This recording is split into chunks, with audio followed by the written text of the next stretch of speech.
You're late. Maria's already established that the hills are alive. And what's with the getup? Uh, Nurse Ratchet is out there again, and I had to sneak in. At least you would have if I were your husband, but I guess friends don't count anymore. Wait a minute. You're not my husband?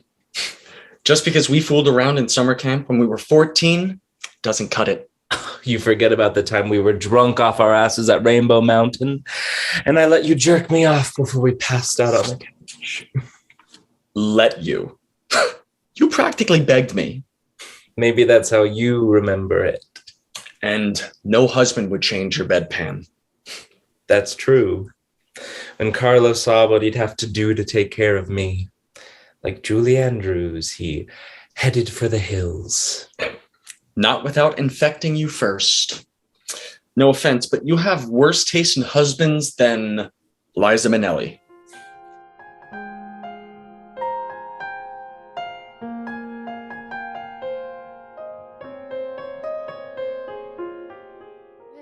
Hello, everyone. My name is Sarah Edmonds. I'm the editor-in-chief of For Page and Screen magazine. I'm here today with Aaron Leventman. He is the author of Lovers and Survivors. We had the honor of publishing both his script and a recorded version of the script in our second issue of the magazine. Thank you so much for being here with us today. Thank you so much, Sarah. It's great to be here. Yeah, I would love to just start by talking a little bit about the play. What inspired it? How'd you get there? So I was taking a playwriting intensive that was based out of Washington, D.C. at the Kennedy Center, and it was a virtual event, virtual intensive. They have been doing them for many, many, many years, but because it was virtual, I was allowed to attend from Santa Fe, New Mexico. And we had an assignment in the intensive, which was to write a short play that involved two characters over several different parts in time. And in the play, there had to be a bell that rings, and when the bell rings, there's a jump in time, and then you go to the next point in that person's life. So that was how I came up with the structure. It was really an assignment, and then the idea for the play itself, I think when the assignment was given to me, I was thinking about a close friend of mine that I grew up with. We were really good friends in junior high school when we were about 12. And of course, we were both gay, but we weren't out at that point. But we used to sort of talk about like movie stars we liked, and the sort of context was there. We just didn't have words for what our identities were at that point. And we were really close through high school, and then he moved out of the country, and we didn't reconnect until maybe about 10 years ago. So there were many decades that we hadn't been in touch. And when we reconnected on Facebook, we both saw we were both out at that point. And when I was in town in Boston, where he was living, where I grew up, we would get together and giggle like we did when we were 12. And it felt like no time had passed. We were still those like little kids, even though we were adults at this point, and able to talk about adult things that were going on, but still that sort of initial like silly energy that we had when we were little was still there, that infectious giggling and the fun that we had.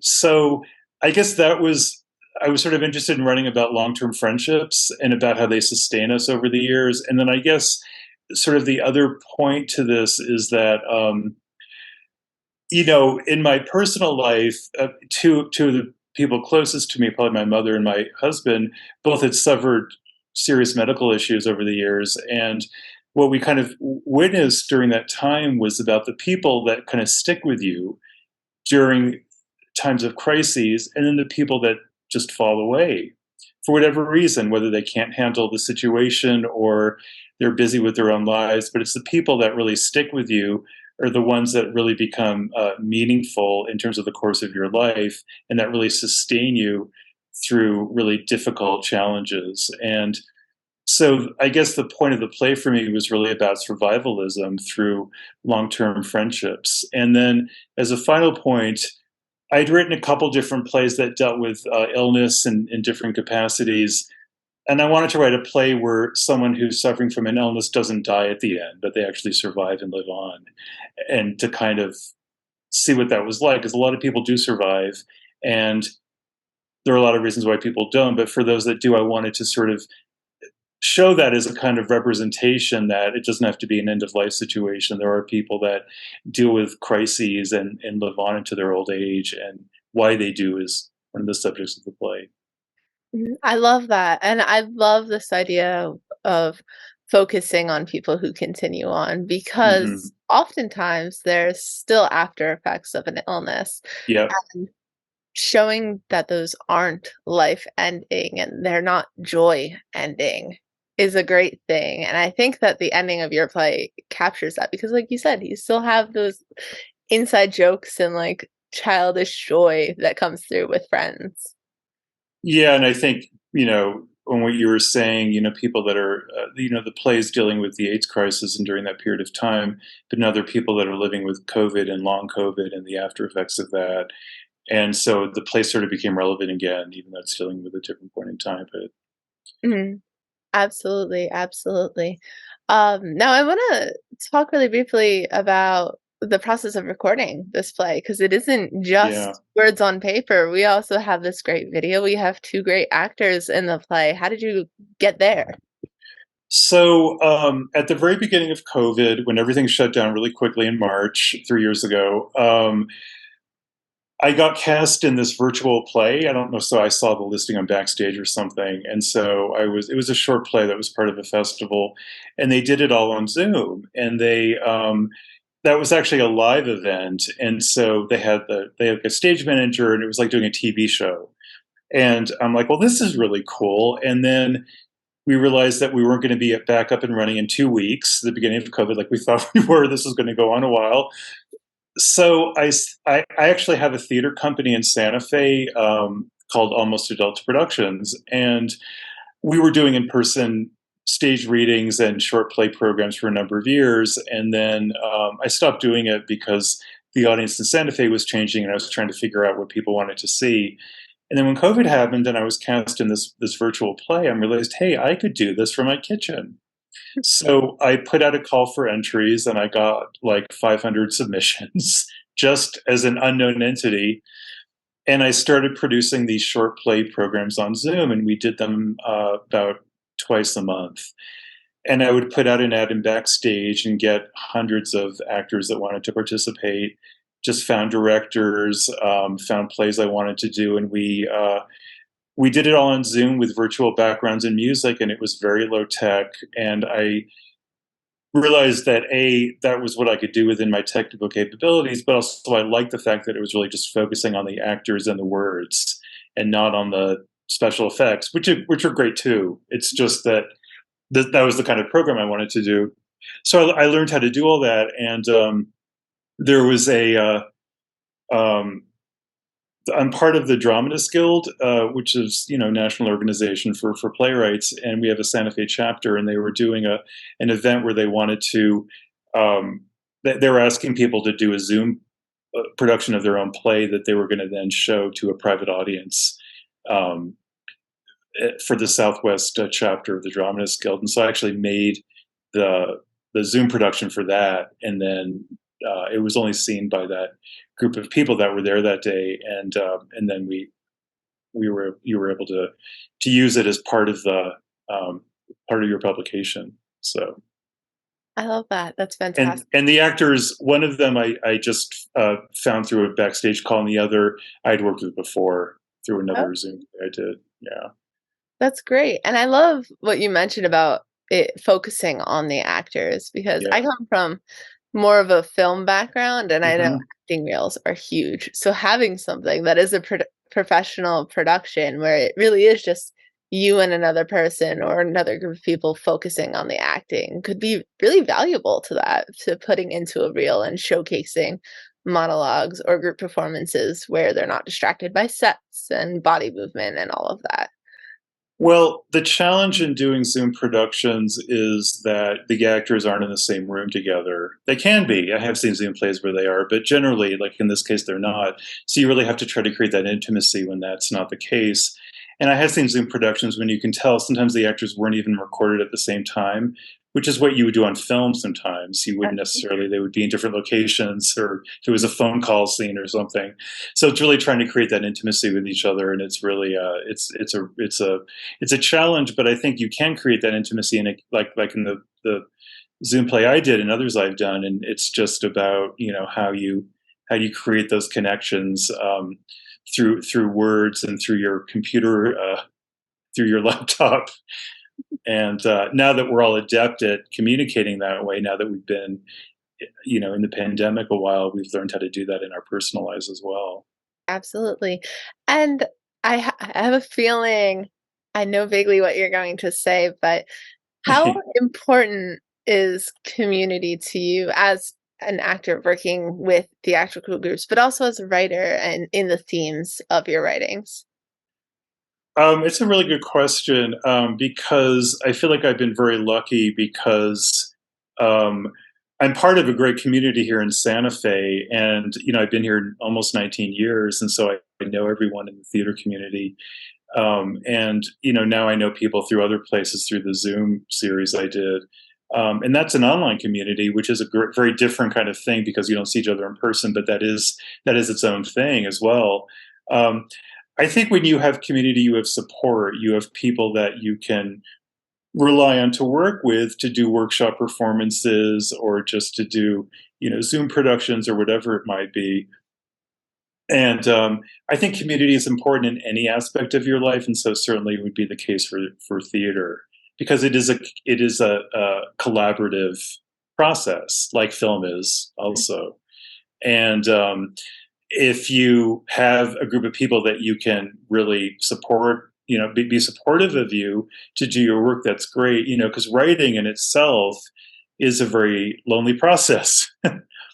And back before I was doing theater, when I was doing other kinds of writing, I really felt that isolation. And then when I started doing theater, if you're fortunate like I have to have your plays produced, then you get to work with all these other people, and then you see it come to life, and that's like the second step of the solo work that you're doing on your writing. So, I think it's really crucial. And again, communities don't have to be based in the place you live; they can be, anywhere where there's people that are supportive, that are your allies, wherever that might be. Absolutely. And speaking of your early writing days, I'm just curious, how did you get into writing? Did you start with prose, a different format? What got you here? Well, I caught the theater bug when I was really little. When I was 8 years old, I was in a children's theater group. So I'd been doing theater pretty much my entire life. And even before that, I was in a music and arts camp when I was during the summer where I grew up in Boston. So I was acting from when I was really young, and then I acted in high school plays. And then, I grew up in a really thriving cultural environment in Boston, and my parents used to take me to films, and even foreign films, independent films were becoming important in the late '70s and into the '80s, and to theater. And Boston's a great theater town too. So I was exposed to a lot of theater and film when I was from a really young age. And then when I was in high school, I realized that I had my own stories that I wanted to tell. And I think that was partly just from the things I was going to and seeing, and being inspired by that and influenced. And my high school had a theater competition, where playwriting competition, where you would write a play and submit it to them, and if they liked it, they would do it once a year as part of a student play festival. So I never got accepted. My plays were really dark. For a 16-year-old, when I think back now, I'm like, well, no wonder they weren't accepted. I was also like brand spanking into doing it, but I didn't know anything about formatting, and I just wrote plays based on other plays I'd read. But then when I got to college, I was a theater arts major at UC Santa Cruz, and I was doing everything. I was making short films, I was acting, directing, and then I took a playwriting class, and I wrote two one-act plays. And there was also a theater festival at on campus, and that they would do annually, and two of my plays consecutively each year got in, and one particularly was really well received. So I started, and it was a really personal play. And so I'm like, whoa, this is something that I think I want to keep doing, even though I was sorely studying filmmaking at that point. And then when I went to Columbia for film school and was really writing screenplays for the most part and learning all about that in that MFA program. And I didn't really get anywhere with my screenwriting. I had a staged reading at an off Broadway theater, and it did really well, but nothing came of that reading. And then I had a group I was working with, a couple friends, and we were writing a sitcom pilot together. Had some interest, didn't go anywhere. Then I moved to Cape Cod and joined the Provincetown Theater Company and started writing plays because they have a really thriving theater community there that dates back to Eugene O'Neill. And so I started writing plays that were getting produced at the theater company in Provincetown and then in other festivals as well, mainly short play festivals around the country. And that was over 20 years ago. And I really kept doing that. So morphing from screenwriting to playwriting, and I realized it was a lot easier to get a play produced than to sell a screenplay. Although there's no money in it or very little money, it at least is continuing to feed my creative soul. As long as it gets out there, that's all that matters. Exactly. Mm-hmm. So having tried all of those different roles, do you find you have a favorite? Do you prefer a specific aspect of production? Do you prefer writing? Anything like that? Well, there are a lot of I mean, I kind of like all of it in different ways. The writing is, for me, the hardest, believe it or not, even though it's the one I've probably been doing the longest. Um, I feel like I probably write less than I used to because I tend to write more now when I have something I want to write about. And when I was younger, I used to write all the time. A lot of it, wasn't very good, but it was just, I kept it going. Now it's like, I think I have that pressure on me to want to produce something that's going to be really well received because I've had that experience now. So I think it's made it harder. And um, I need to, that's why like playwriting intensives and classes are really helpful because it, groups like the drama skill group, it really gives you support to get back into it and gives you ideas and an incentive. I like producing because I like supporting other people's work. I like producing other people's work. I like giving people opportunities. I also do programming for film festivals, and that's part of that also, that opportunity to showcase someone's work that I think is really valuable and to have an influence on their life and the audience lives as to what they're seeing. Producing is also really stressful because you're dealing with all these aspects that you have to worry about in terms of production elements. And, as I get older, I have less of a temperament to deal with that kind of stress. So, and I don't direct as much now. When I do, it's usually my own work because it's just easier for me to do it than to find a director. And that's always been really fun. When I've done that recently in Santa Fe, it's been a great experience. Because I love actors and I am an actor, and I respect what actors can bring to your own material that I wouldn't have thought of myself. So it's always been a good experience. And then I love acting. I've been doing that probably the longest of anything. And I've done both theater and film. And, there's been, post COVID, the opportunities have really changed. So I'm trying to get back into that. But, and, Santa Fe, New Mexico is a small market for film production, although it does exist here. So, so to answer your question, I think there's a little bit of everything that I like and other things that are challenging. And, the competition for all of this has really changed. I mean, back when I started writing plays, you didn't have nearly the amount of competition you do now. More people are writing plays. I think because of the internet, there's more ways to access opportunities than there used to be. And so that's increased competition. But I think there are more opportunities as well. So that's the good point. That's the good side of it. I definitely agree. I always think of something a colleague of mine said way back when I first started getting into films, is that everyone who works on a film set writes scripts. Like every single person is a screenwriter. Yeah.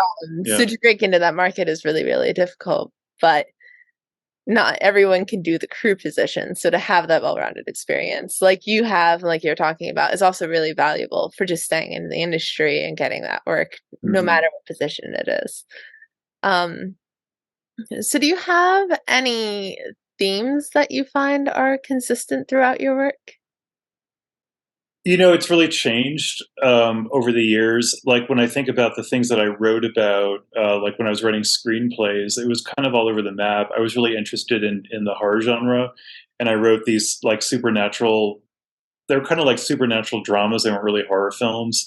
And I think that's just because I grew up watching like some of the great horror films from the '60s and '70s, and you know, the horror films that I loved were the ones that had a really interesting message or overall theme, or had interesting characters, or there was a kind of compelling uh, viewpoint about society. It wasn't just about the gore. So that was what I was trying to emulate. I don't think it was really the best genre for me, although I had a little bit of success with it, but it didn't really sustain itself. And then when I got into playwriting, some of my favorite plays when I was young were like absurdist theater, like Ionesco and Beckett. And so I was trying to write that. So I wrote a lot of crazy comedies that were, some of it were based on experiences I'd had, like, personal experiences or jobs I had or industry, experience, and turning that into kind of zany world, other world, um, almost dystopian in one case. And I, I think that was fine to get started. And then I think as I got older, when I started writing about really personal stories, whether it was memoir, or whether it was about people close to me, I think I had more success with that. Those are the plays that had a more of a reality base that was really more compelling and moving in terms of telling the human story, human experience. And then I was, started to focus more on the LGBTQ theme plays because I'm a part of that community, and I was just interested in telling those stories. And then what I've been interested in more recently is looking at disability justice, and how that representation is something I'm interested in contributing to, and how there used to be a real lack of it, and that's changing a bit. But I think that there's a lot of stories around people that are ably challenged that I really want to tell, because I have that in my not in myself, but in people close to me, and I see the challenges they go through in terms of being kind of left out of certain parts of society, and how I think that can be represented more in dramas and comedies. And but I do think the stories that are closest to me are the ones that have been the most fulfilling in writing. In terms of like a theme, like an overall theme, I think like the theme of what we were talking about with lovers and survivors is something that I'm looking at. The way that like society and life and personal connections and how those come into play with each other, how the outside world influences things that are going on in your daily personal life. Yeah, I love the idea of really bringing in what's personal to you. I think it's Yeah. fantastic. Speaking on the idea of writing more stories about disability, have you found in acting circles that any difference in opportunity for actors with Mm. disabilities? I haven't seen it as much in my sort of limited experience here, but I have seen it more in TV shows and films and in theater. Some of the examples, when there was and of course I don't remember her name, there was a revival of Oklahoma on Broadway a number of years ago, and they cast a woman who was a wheelchair user as Ado Annie, which is one of the second female leads. Didn't change anything in the text, didn't make it about that. They just cast this actress who's a wheelchair user, and she won the Tony Award. Not because of that, because she was, I saw from the clips on the Tony Awards, she was amazing. So I think when that happened, and because of the Tony Awards, and she was on the Tony Awards, the visibility changed, and then things started to shift a bit. I don't know if it was solely because of that, but certainly I like to think it was. And I do see a lot of representations of disability in stories in TV and film where it's not the issue. They just cast an actor that has these challenges. And I think that's really compelling because, and it's the same with gender identity, because, you know, I think you used to see when you would have a trans character in a movie or TV, they would cast a famous actor to play that character, whether or not they were trans, but just for box office reasons. And now that's changed. Now they actually can't, not all the time, but frequently would cast, trans actor to play a trans character. But that doesn't mean that's all that they want to play. They would want to play whatever their gender identity is, or not, or play a different identity. So, but I think that diversity is changing a bit. Still is a ways to go with it, but I have seen signs of that, and I think it's really promising. So I'm hoping that continues. That directors, casting agents are starting to think a little more outside of the box, and that we're having this overall discussion about diversity in all aspects of culture and in life. And I think the shift of that is really touching, and I hope it continues and goes even further. I agree. I think it's fantastic progress being made. You had mentioned earlier about writing plays and directing them yourself. Do you find that you approach writing differently when you know you're going to be directing the play yourself? No, usually because I don't know I'm going to be directing the play myself, and I don't do it that often. We'll do it once in a while if it's just easier for me to do so. But I think I'm probably. It was interesting because I saw a production of a play I wrote that was done in New York a few weeks ago, actually, and I had directed a production of that same play in Santa Fe maybe a year or two ago. And I thought I was really, very detailed oriented with how I directed it because I knew what the intents were for the characters and how, you know, what the I remembered the thought pattern for how I created these characters. So I was able to share that with the actors. But when I saw somebody else do it, they brought so much more to it that I never would have thought of in terms of just innovative ideas to bridge the scenes, visual aspects to it, because I'm not really a visual director. I'm more about like, let's work on the beats, let's work on the intentions. But that broad sort of overall picture that some of the best directors have just isn't necessarily in my experience. So I saw this other director had brought a lot to it, and it was really exciting. So I think I'm never thinking that I'm going to direct anything because it's only out of like convenience and necessity, and I always prefer to have someone else do it because of what they can bring to it. And I've had the same thing with acting, like when I've acted in my own plays, it's gone fine. One time in particular actually went really well, but I would much rather have somebody new bring their own meaning to it, interpretation. I think that's so important.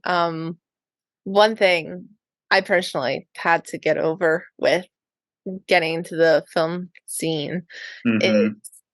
letting things go, letting it not Yeah, be the way I see in my head. And the way you're talking about this is so exactly what it needs to be to look yeah. forward to that collaboration and those new perspectives. I think that's so important. So tell me a little bit about your experience with adaptations. That's like a different branch of this field.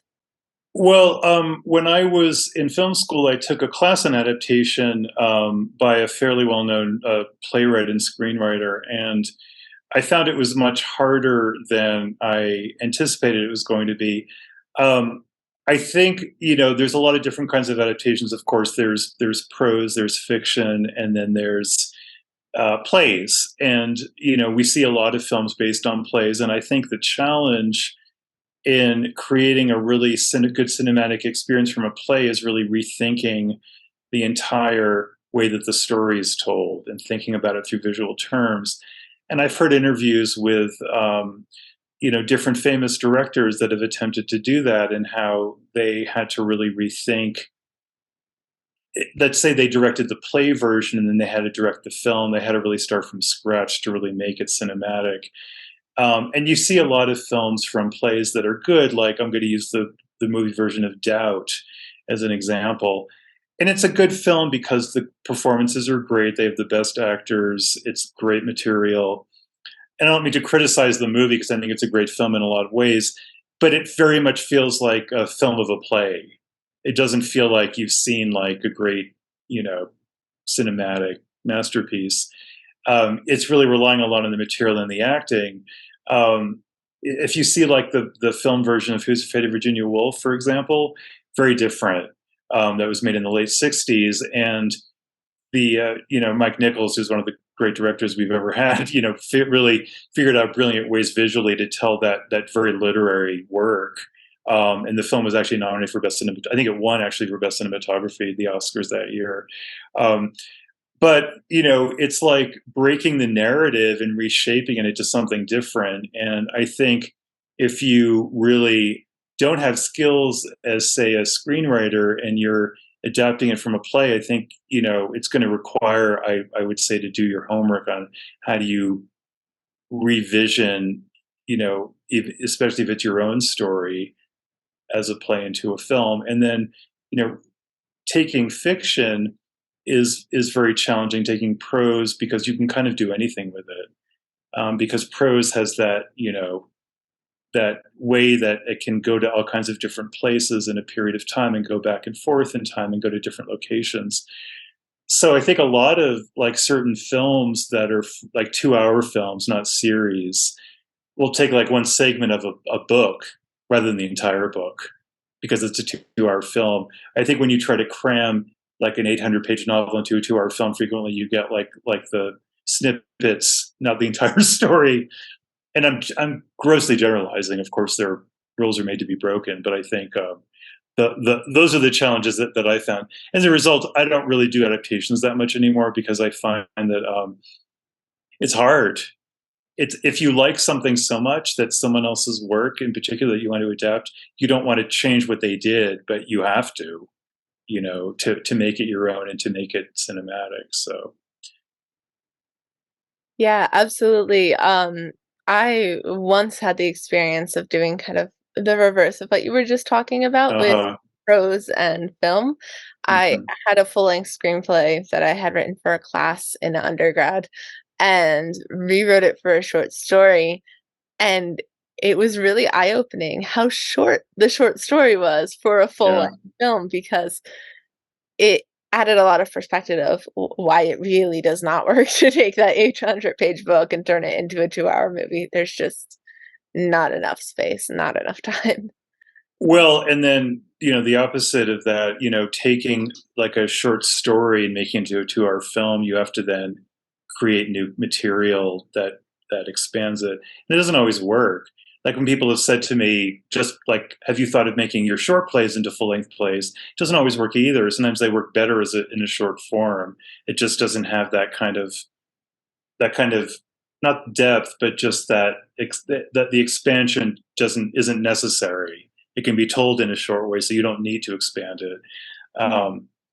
But then if you are taking a short work and making it longer, if it's someone else's, like if it's a famous short story, you then have to develop the characters in a way that really makes sense and suits that initial short work. Um,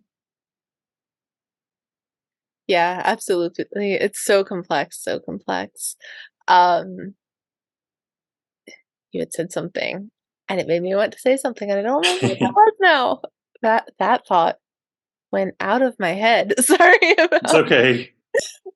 Um, yeah, yeah. I don't know. Never mind. It's okay. It wasn't meant to be. It was not. It was not apparently. I think it was just something about how short works are really underappreciated a lot Yes. of the time. Mm. Yes. Well, and some of the best literary figures, some of their best work is short stories. F. Scott Fitzgerald, Hemingway. They've their short work is amazing. We think of their sort of longer form, but I agree. I think and short plays. I mean, I think back when I was starting to write short plays, I felt like there was this kind of feeling that it was a lesser form of playwriting, and I think that's actually changed. Yeah. I always use as an example Susan Glaspell's play Trifles, which was written in early 1900s. It's one of the great American plays. It's 8 pages. Mhm. So when I teach short form playwriting, I always say, read this play if you think it's a lesser form of playwriting. Not so much. It's just the opportunities are different. It's not commercial in the same way that you're not going to see a 10-minute play on Broadway or even a collection of short plays on Broadway. So it's just a different, it it doesn't give you that same broad commercial value, but opportunities are still there. So Absolutely.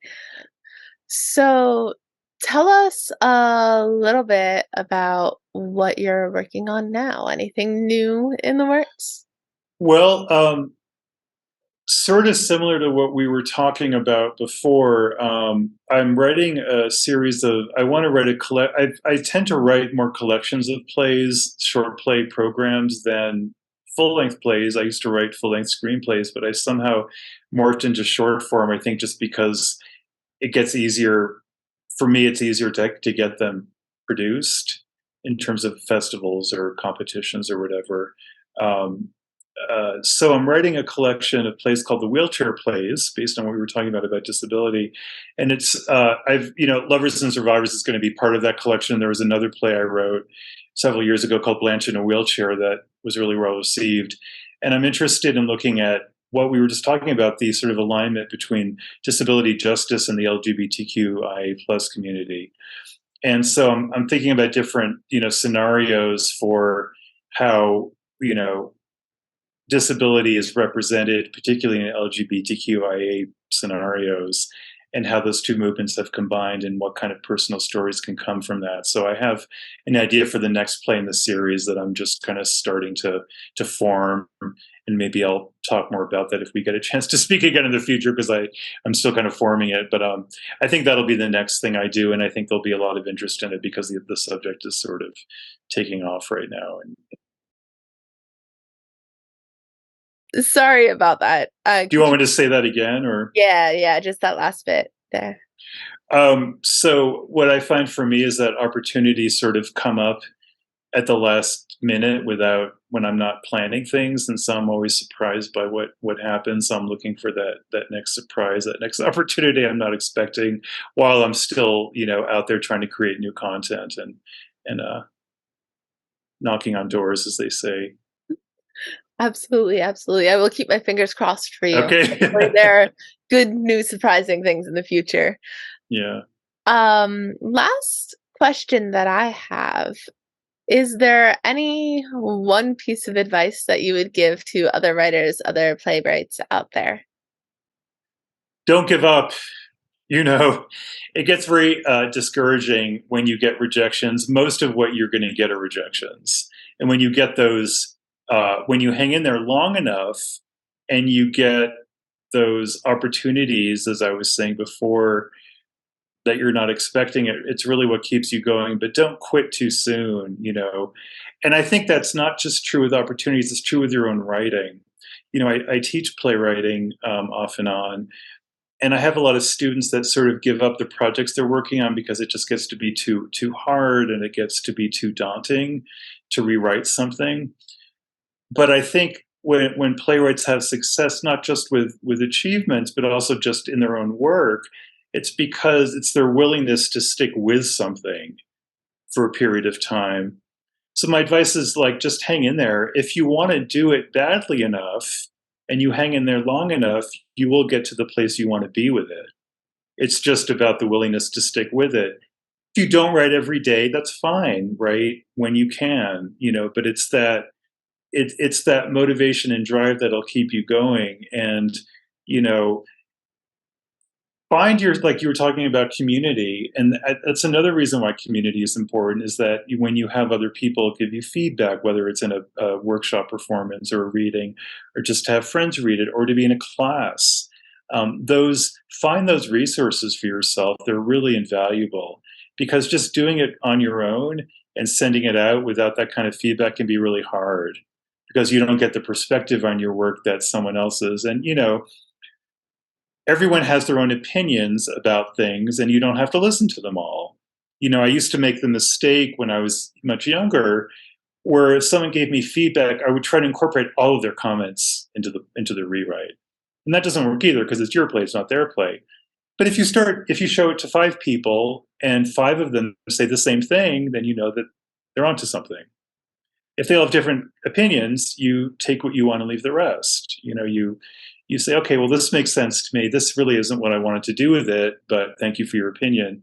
And then you form your own the work forms through your own perspective on that, on what you hear. So that's what I would say. And there are a lot of great opportunities out there for writers, not just for productions, but just resources, classes, workshops, and you know the way that we've kind of gone more online during COVID. There's even more opportunities. So look things up, research things, find what's the best opportunity for yourself, and if you have the chance to do it, great, and just hang in there. I love that. Fantastic advice. Thank you so much for that advice and Oh, being with absolutely. us here and talking with us today. Yeah, this is Best of great. luck with all of your future endeavors. Thank you so much, and best of luck with yours as well. Thank you.